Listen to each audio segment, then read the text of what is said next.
Buenas tardes, estimados estudiantes. A través de este video haremos un repaso de los temas a evaluar en este segundo bimestre en razonamiento matemático. Me permiten un momento para poder compartir pantalla y así dar inicio al repaso.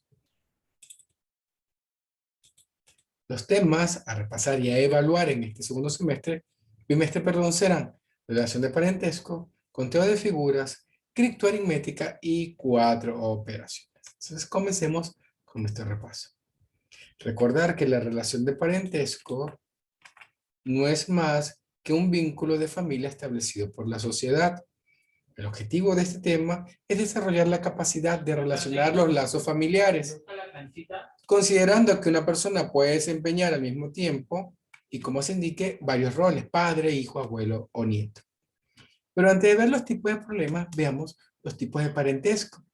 Los parentescos pueden ser por consanguinidad, es decir, tener la misma sangre; por vínculo de sangre, padres con hijos, abuelos, nietos, tíos, tías, siempre que sean hermanos o hermanas de nuestros padres; por afinidad, es el parentesco por vínculo establecido por una relación matrimonial, es decir, si tengo un tío que es hermano de mi mamá o de mi papá y se casa, su esposa viene siendo mi tía por afinidad.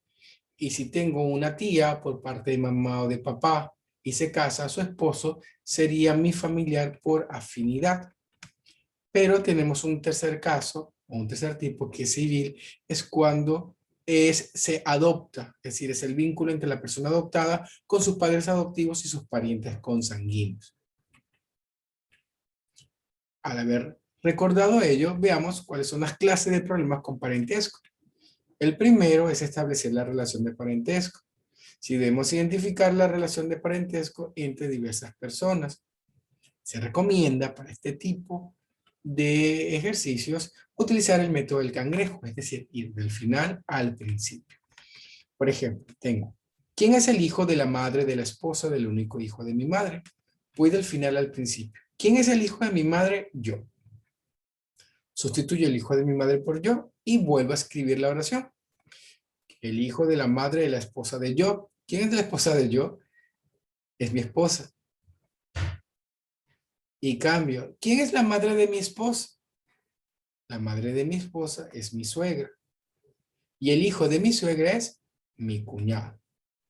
Entonces, aplicando el método del cangrejo, puedo encontrar de forma más rápida la relación que puede haber entre estas personas. ¿Qué otro tipo de relación podemos encontrar? Es establecer la cantidad mínima de integrantes de una familia. Se describe a todos los integrantes de la familia, pero cada integrante debe asumir la mayor cantidad de roles: padres, hijos, abuelos, nietos, entre otros. Para este tipo de problemas se sugiere establecer las generaciones de mayor a menor jerarquía y luego completar considerando que una misma persona puede desempeñar distintos papeles. Al hablar de menor y mayor jerarquía, estamos hablando desde las personas más adultas hasta los más jóvenes. Veámoslos en el siguiente ejemplo. Me dice: en la mesa de un restaurante están sentados 3 padres, 3 hijos, 2 nietos, 2 abuelos, un bisabuelo y un bisnieto. ¿Cuántas personas hay como mínimo? Entonces veamos, el de mayor jerarquía sería el bisabuelo, luego el abuelo, el padre y el hijo. Y veamos si completamos la relación. 3 padres: el padre, el abuelo, que es el padre del padre, y el bisabuelo, que es el padre del abuelo. 3 hijos: el hijo, el padre, que es el hijo del abuelo, y el abuelo, que es el hijo del bisabuelo. 2 nietos: el hijo, que es el nieto del abuelo, y el padre, que es el nieto del bisabuelo. Un bisabuelo y un bisnieto.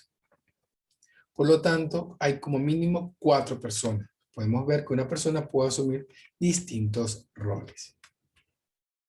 Otro tema a estudiar será el conteo de figuras, que no es más que consiste en determinar la cantidad máxima de figuras. Principalmente vamos a tener polígonos y segmentos. Y los tipos vamos a trabajar son por enumeración o conteo simple o conteo directo, y por cálculo por fórmula o conteo inductivo. Veamos el conteo directo o simple. Consiste en asignar letras o números a las figuras simples. Luego se procede al conteo creciente y ordenado de las figuras y se inicia con el más simple, luego de 2 hasta llegar a el total. Voy uno por uno como si fuera un rompecabezas y después voy uniéndolos. Vemos que haríamos en un conteo de triángulos. Veamos, nos piden hallar la cantidad máxima de triángulos que hay en la figura. Tenemos el triángulo, vamos a colocarle números. 1, la figura 2, la figura 3 y la figura 4. De una sola figura, tenemos a los 4. La 1 de una pieza. 1, 2, 3 y 4. Tendríamos 4 en total.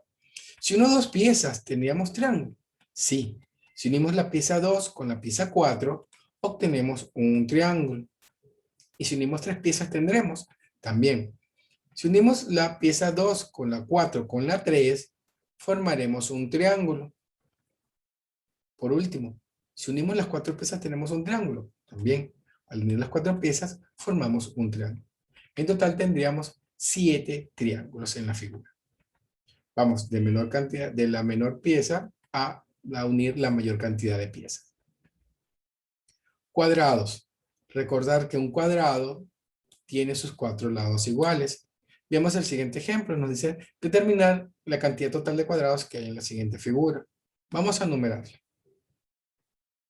A, B, C, D y E. Recordar que el cuadrado debe tener los lados iguales. ¿Hay cuadrados de una sola pieza? Sí, la B. Vamos a colocar 1. De 2 piezas también. Si unimos A con C y C con D, obtenemos 2 cuadrados. De 3 piezas, no hay, porque al unir A, C y D, estamos formando un rectángulo en vez de un cuadrado. No puede haber de 3. Y si uno C, D y E, también forma un rectángulo. Por lo tanto, debo unir 5 piezas para generar otro cuadrado. Por lo tanto, en la figura tenemos 4 cuadrados. Recordar, cuadrados deben tener todos sus lados iguales. Conteo inductivo por fórmula. Se utiliza para contar figuras compuestas por una unidad y figura cuya repetición compone toda la figura. Se elige una unidad y se cuenta el número de figuras, luego 2 unidades y luego 3 y así sucesivamente. Se propone una posible fórmula del número que representa el número de figuras. Si se cumple, se hace la generalización. Veámoslo con varios ejemplos. ¿Qué pasa si tenemos segmentos? Tenemos un segmento. Si tomo una sola pieza del 1, voy a obtener uno solo. Pero ¿qué pasa si tomo el 1 y el 2? Obtendría el 1, el 2 y el que resulta de unir el 1 y el 2. Tendría 3.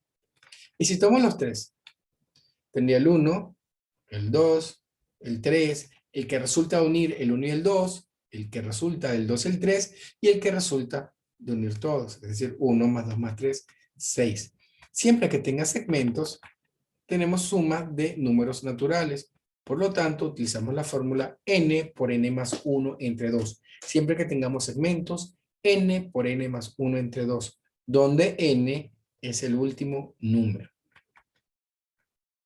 ¿Qué pasa si tengo triángulos y cuadriláteros?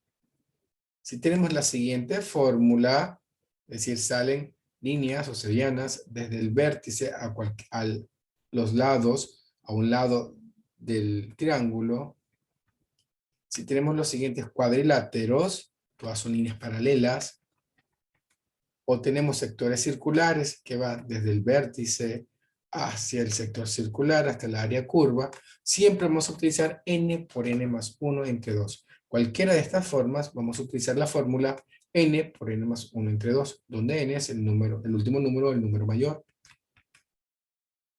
Si tengo los arreglos de triángulo de la siguiente fórmula, es decir, tengo bases, si salen de un vértice a un lado y se intersectan de otro vértice al otro lado, tendría n y m, sería lo siguiente. N por n más m entre 2 por m. Siempre que veamos que tenemos serianas, tenemos líneas que salen de un vértice a un lado y se cruzan o se intersectan. Otros conteos de figuras. Números de cuadriláteros y cuadrados. Para hacer cuadrados o cuadriláteros sería en este caso n por n más 1 entre 2. ¿Quiénes son n? La cantidad de cuadriláteros que hay en las columnas. Por m más 1 entre 2. ¿Quién es m? Los que se encuentran en las filas. Recordar que el área es base por altura. Sería todos los de m por todos los de n. Y si tengo cuadrados, que son de los lados iguales, sería n por m por n menos 1 por m y así sucesivamente. Voy multiplicando en diagonal hasta agotar. Otro tema también a evaluar es la criptoaritmética. Recuerda que la criptoaritmética primero es una palabra compuesta de la palabra cripto, que es oculto, y la palabra aritmética, que tiene que ver con las operaciones matemáticas. La criptoaritmética significa oculto y también se refiere a las operaciones matemáticas, donde las cifras, todas o algunas, se han ocultado por medio de una letra, asterisco o cualquier símbolo. Con este tema, queremos revalorizar las operaciones básicas de la matemática. Como siempre les decía y siempre les digo en clase, la matemática se apoya o se basa en las 4 operaciones: suma, resta, multiplicación y división. Las reglas generales. Si tengo un numeral ABC, 3 letras, y tiene una raya horizontal, sería numeral ABC y representa un número de 3 cifras. Pueden ser 4 letras, sería 4 cifras, 5 letras, 5 cifras y así sucesivamente. Un numeral jamás puede empezar por 0. Si el primer término, en este caso A, no puede ser 0. Cada letra de un numeral dado representa una cifra. Cada letra es una cifra. Y a letras o símbolos diferentes corresponden cifras distintas. Pero si estas son iguales, serían cifras iguales. Si tengo guiones o asterisco, pueden tomar cualquier valor, igual o diferente. Ya sería criterio de cada uno. Además, la suma de 2 dígitos como máximo siempre será 18. Pero esto ocurrirá cuando las 2 letras sean iguales. Si tengo 2 letras distintas, el máximo será 17. Y por último, las 4 operaciones. Como les dije hace un momento, que la matemática se fundamenta en los 4 pilares: suma, resta, multiplicación y división. Veamos cómo trabajar las 4 operaciones en RM. El objetivo principal es aprender a utilizar adecuadamente las 4 operaciones básicas fundamentales. Estas son, como bien les indiqué, suma, resta, multiplicación y división. Su uso adecuado nos ayudarán a resolver problemas de carácter comercial y de la vida diaria. Veámoslos en un ejemplo. Dice, un comerciante compra 10 panetones y 6 chocolates. Si cada panetón vale 12 soles y cada chocolate 7, ¿cuánto dinero gastó?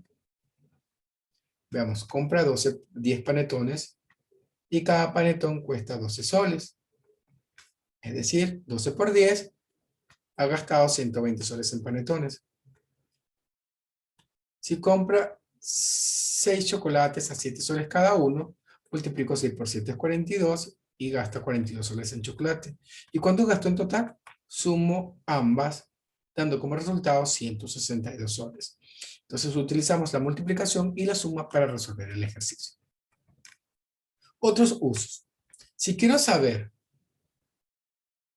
el número mayor y el número menor, conociendo la suma y la diferencia, es decir, la suma y la resta, podemos hacerlo a través de los siguientes datos. El número mayor lo podemos encontrar sumando la suma y la diferencia entre 2. El número menor lo puede encontrar restando la suma menos la diferencia entre 2. Veámoslo también en un ejemplo. Dice, las edades de Carlos y Luis suman 44 años. Ya me dicen la sumatoria. Además, Carlos nació cuando Luis tenía 4 años. Me dicen la diferencia. Calcula la edad de Luis. Como Luis tenía 4 años cuando nació Carlos, Luis es mayor. Por lo tanto, la suma es 44, la diferencia es 4. Del enunciado tenemos que Luis es mayor que Carlos. Por lo tanto, la edad de Luis sería la suma más la diferencia entre 2. ¿Cuánto es la suma? 44. ¿Cuánto es la diferencia? 4. Y sumo 44 más 4 es 48. Entre 2 nos da 24 años, que es la edad que tiene Luis. ¿Qué otros usos puedo tener? Si conocemos la suma y el cociente de 2 números, podemos saber lo siguiente. El número mayor será igual a la suma por el cociente entre el cociente más 1. Y el número menor será igual a la suma menos el número mayor. O si no nos lo dan, será la suma entre el cociente más 1. Pero ¿qué pasa si conocemos la diferencia y el cociente? El número mayor va a ser igual a la diferencia por el cociente entre el cociente menos 1 y el número menor podemos obtenerlo de 2 formas. Será el número mayor entre el cociente o la diferencia entre el cociente menos 1. Pero vamos a algunos ejercicios para poder consolidar lo que hemos trabajado hasta el momento. Veamos, Luis es tío materno de Luisa. Luisa es hermana de Luz y Luz es madre de Lucho. ¿Qué es Luis de Lucho? Entonces veamos armar el siguiente árbol genealógico. Tenemos que Luis es el tío materno de Luisa. Y Luisa es hermana de Luz. Como es el tío materno de Luz y de Luisa, por lo tanto, Luis es hermano de la mamá de Luisa y Luz. Y Lucho es hijo de Luz.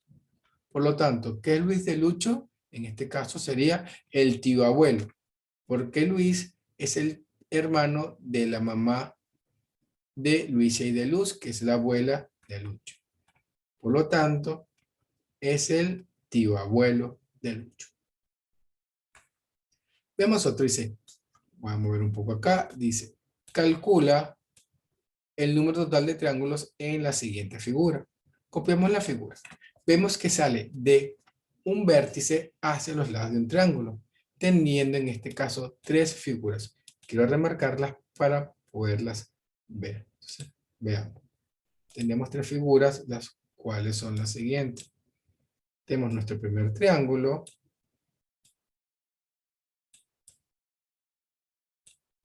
Tendríamos nuestro segundo triángulo.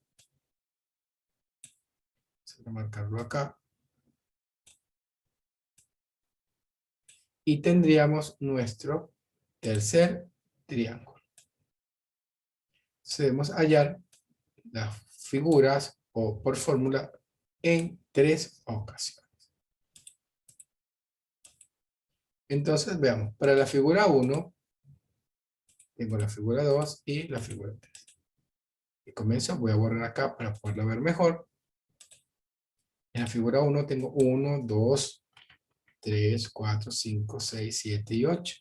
En la figura 2 tengo 1, 2, 3, 4, 5 y 6. En la figura 3, 1, 2 y 3. Y aplico la fórmula. N por N más 1 entre 2 sería 8. Por 8 más 1, que es 9 entre 2. Esto nos da 36. 72 entre 2 a 36. Vamos en la figura 2. Tiene 6. Sería 6 por 6 más 1, que es 7 entre 2. 42 entre 2 nos da 21. Y en la figura 3. Como tengo 3, sería 3 por 3 más 1, que es 4. 2 entre 2 nos da 6. ¿Y qué voy a hacer ahora? Voy a sumar. 36 más 21 más 6, el total de triángulos es 63. Como tengo tres figuras distintas, debo hallar la cantidad de triángulos en cada una y al final sumarlas. Veamos el siguiente, dice. Si A más B más C es 12, calcula el valor de ABC, BCA y CAB. Lo primero que debo hacer cuando tengo numerales es colocarlo de forma vertical, como si fuera una suma. Y comienzo. Siempre de derecha a izquierda.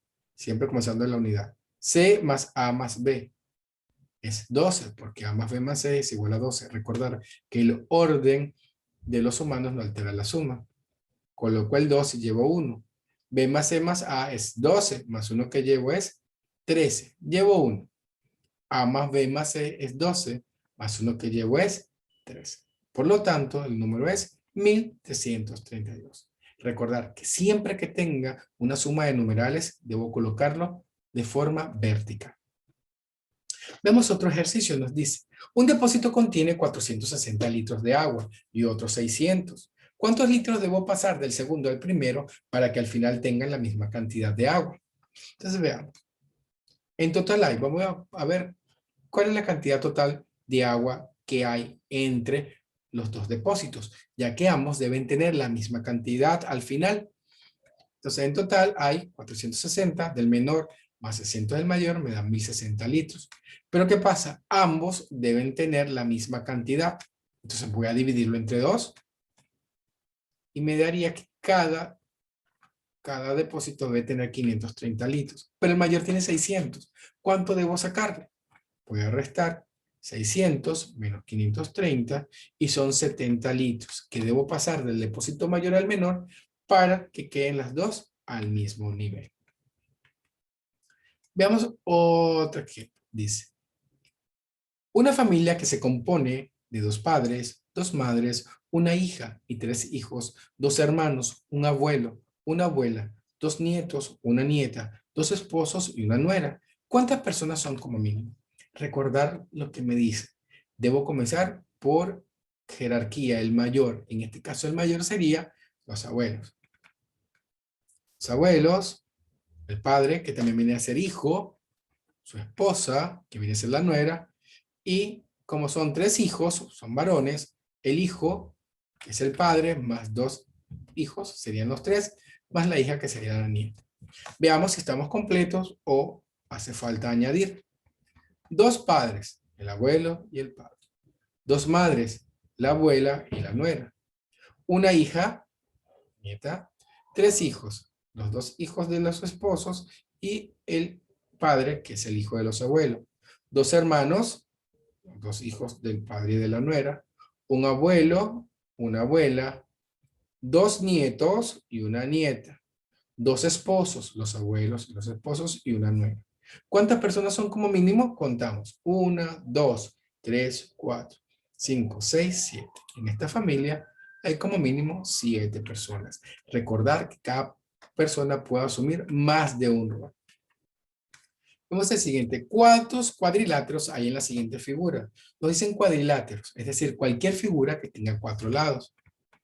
¿Qué voy a hacer? Voy a hallar la cantidad que hay de forma vertical y horizontal. Cuento. 1, 2, 3, 4, 5, 6, 7. M vale 7. Voy de forma vertical. 1, 2, 3, 4, 5, 6. N vale 6. Y aplico la fórmula de cuadriláteros. N por N más 1 entre 2 por M por M más 1 entre 2. Y sustituyo. N6, 6 por 6 más 1 entre 2, 7 por 7 más 1 entre 2. 6 por 7 es 42, entre 2 es 21. 7 por 8 es 56, entre 2 es 28. Y multiplico 21 por 28 y nos da 588. En esta figura hay 588 cuadriláteros. Recordar, nos digan cuadriláteros, es cualquier figura que tenga 4 lados. Vemos el siguiente y dice, si ABC por A es 468, 468, ABC por B es 702 y ABC por C es 936, hay el valor de la suma de las cifras del resultado de ABC al cuadrado. Recordar que ABC al cuadrado es ABC por ABC. Y lo coloco de forma vertical. Y comienzo. ABC por C busco 936. ABC por B 702 y lo coloco. ABC por A, 468. Y sumo. 6, 5, 17 llevo 1, 7, 6, 13 y 1, 14, 4 y 1, 5. Pero me piden el valor de las sumas de las cifras del resultado. Debo sumar las cifras. 5 más 4 más 7 más 5 más 6. Y al sumarlo nos da 27. Recuerda que siempre que tenga suma, resta, multiplicación, siempre debo colocarlo de forma vertical. Veamos este, para finalizar. El triple de la suma de las edades de Rafael y de Fernanda es 96. Además se sabe que la edad de Fernanda excede a la edad de Rafael en 4. Determina la edad de Rafael y Fernanda. Dicen que el triple de la suma. El triple de la suma es 96. Pero no necesitamos el triple, necesitamos la suma. ¿Qué podemos hacer? Este 3 que está multiplicando pasa a dividir y así dejamos solamente la suma, quedando la suma en 32. Y nos dice que excede, nos da una diferencia, en este caso de 4 años. Y aplico. Sé que Fernanda es mayor que Rafaela, porque me lo dice el enunciado. Por lo tanto, Fernanda sería el número mayor y Rafaela el número menor. Fernanda sería la suma más la diferencia entre 2. Sería 32 más 4 entre 2, 36 entre 2, nos da 18. Veamos a Rafaela, sería la suma menos la diferencia entre 2, 32 menos 4, que es 28, entre 2 es 14. La Fernanda tendría 18 y Rafaela tendría 14. Y para finalizar, la frase, la paciencia, la perseverancia y el sudor hacen una combinación invencible para llegar al éxito. Tenernos paciencia, no desesperarnos, ser perseverante, trabajar día a día. El sudor, el trabajo que muchas veces nos cuesta conseguirlo, obtenerlo, ese trabajo que realmente hacemos, todo ello hacen una combinación perfecta para poder llegar al éxito. Nunca desista de lo que realmente quieren y desean. Con esto hemos terminado ya el repaso del día de hoy. Espero le haya sido de mucha utilidad y que nos sirva como complemento para estudiar para este bimestral. Feliz día para todos y bendiciones. Nos vemos en una próxima clase.